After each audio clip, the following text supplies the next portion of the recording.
ran out to get a pack of cigarettes, but I left my wallet at home. Yeah, that's me. I'm getting old. My name is Son, an investigator. The star of the predatory division of the Clawville Police Department. One chicken police. But buying a pack of smokes is more than I can handle right now. Maybe I should just lay low. Yeah, I'll do that. The most colorful place in the wilderness. For all the gods, what bullshit. The last clucking color left this city years ago. And slowly I'll turn gray, too.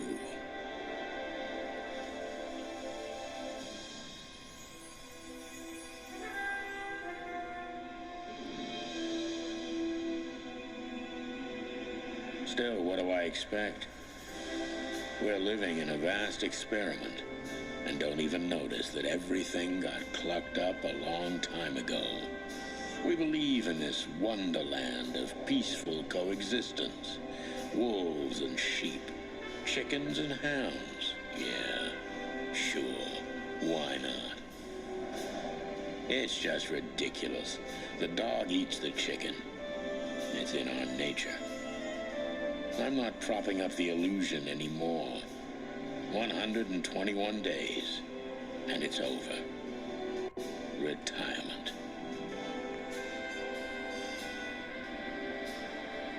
What could possibly go wrong?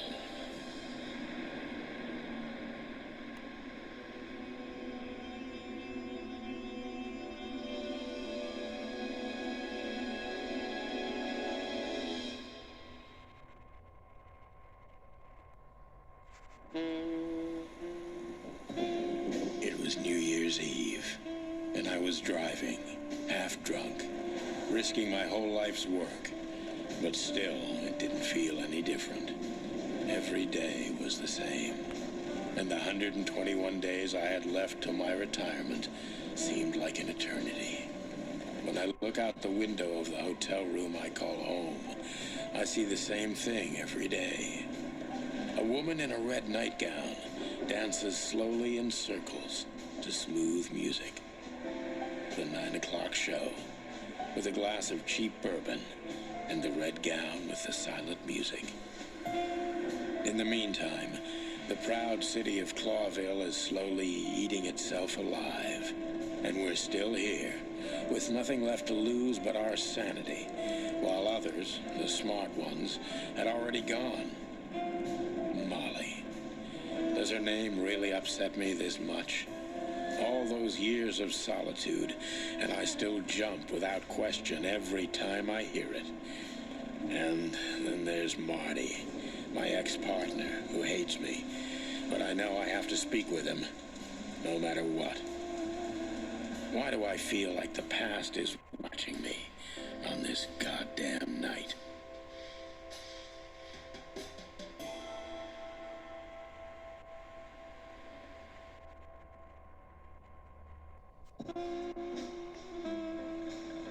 Midnight had passed, and the intoxicated madness kicked in. We could only crawl along Shalva District's main street toward downtown. The city's heart beat differently. Ancient buildings were defaced by neon signs and billboards, like half-drunk lovers on a fine leather sofa. Great old houses neighbored by garish modern blocks. A place that makes the head hurt. The Tsar's huge neon sign was visible for miles. A blazing red sign advertised tonight's main attraction, the amazing Natasha. Cops were never welcomed at places like this. I hoped we were too late for the show. We had to be inconspicuous, but it was never easy with this bird mountain by my side.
Sonny.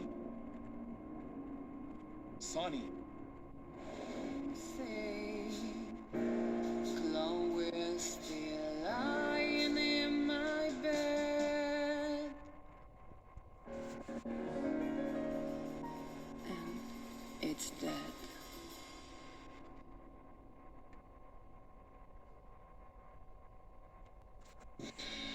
Well, if there's one thing I'd learned during 20 years of detective work, it's that if someone wants to meet you at a remote location at night, you should bring an army for backup. One time, me and Marty were stupid enough to underestimate a situation like that, and we never really recovered. And yet, here we were again, about to step alone into something hauntingly familiar.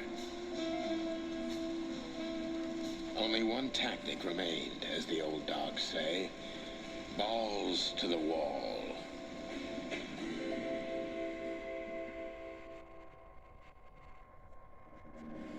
We had no choice but to continue the investigation where it started. In that shady little apartment I called home.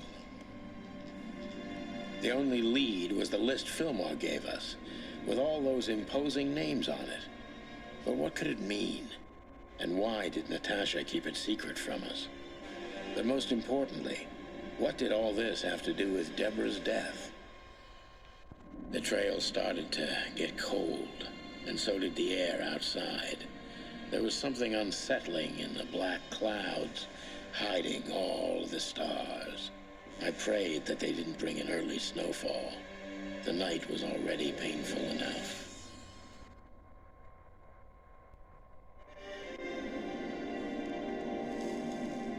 To Marty's delight, we were heading toward the most exclusive brothel in Clawville.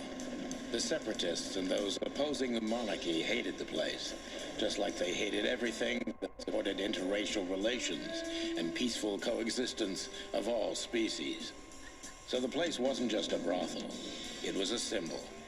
But just like a brothel is not a worthy symbol, Clawville failed to turn out the way it was intended.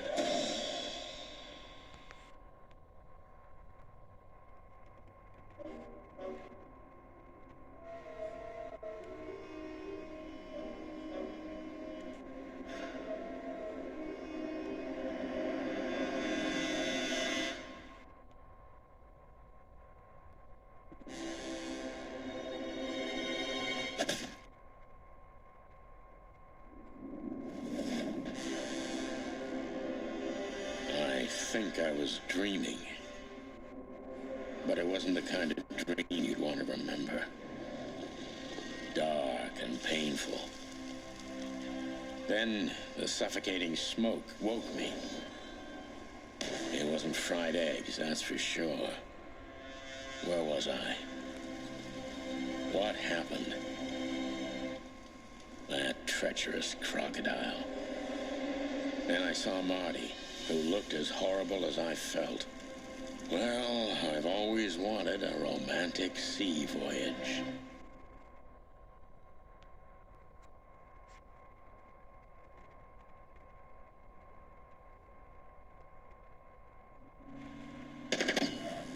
Clucking furry hell! So they know we're... About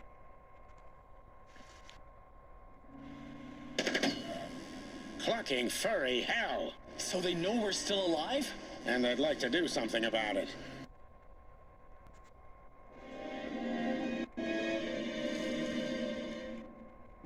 I slept like I used to sleep years ago. Like a miner or a soldier. Empty, dead tired. Then I saw Tessa, my darling little daughter. But no matter how hard I tried, I couldn't recall her face. I reached out to her, but she just kept getting further and further away. Then I saw Molly. But she wasn't real, just the ghost of a memory. I'm here, I cried, but all I heard was laughter. Not hers. Who's there? Suddenly, she appeared. Natasha. just stood there laughing, but her eyes were cold. Then she said something. Painted red, painted red, painted red. It's a dream, Sonny. Nothing more. I looked at Marty and I saw the same thing in his eyes. Fine. It's time to turn back. Go home and forget about all of this. Of course, I stepped on the gas instead.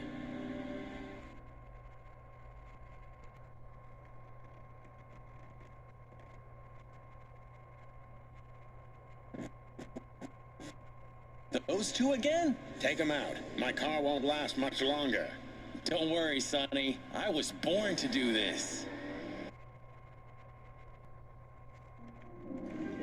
The sun was shining, and all the ducks were in a row. I felt ready. The pieces of the grand puzzle were laid out on the table. I just needed to piece them all together. A revealing glance or a careless word, and I'd have the answer. I knew we were in the right place. I knew it was nearly over.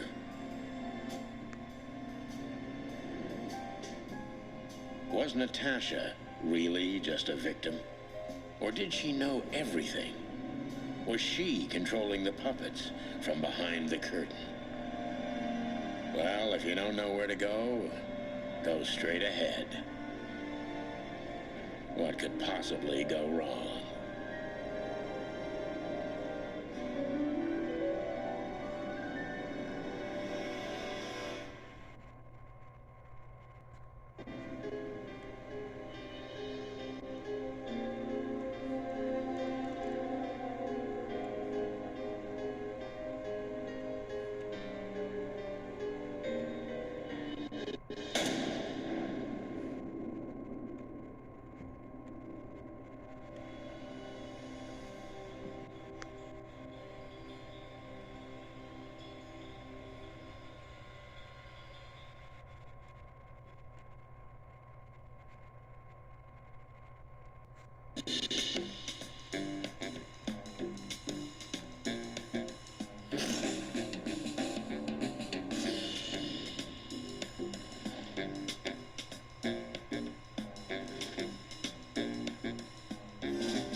Natasha?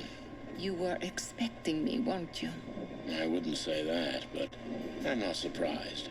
I just wanted to talk to you. About what exactly? You know very well. What do you think, Natasha? Why didn't she tell me? Because she loved you. Yeah. If it wasn't for you, she may have never left the place. Perhaps she'd still be there. Ah, sheep shit. We used to dream about falling in love with a nice man who comes and saves us someday. A knight in shining armor. You know, like in the fairy tales. And how did that work out for you? She fell in love with a good guy. I didn't. I envy her. I'm not that good guy, Natasha. But if it's any consolation, she could have found him. Maybe she's living with him right now. Somewhere on the other side of the world. Well, goodbye, Sonny. So long, sweetheart. Hey, Natasha, you have a light? I've been trying to smoke this sorry-ass cig all day. It's driving me crazy. Maybe you don't really need it. Maybe you're right. Maybe.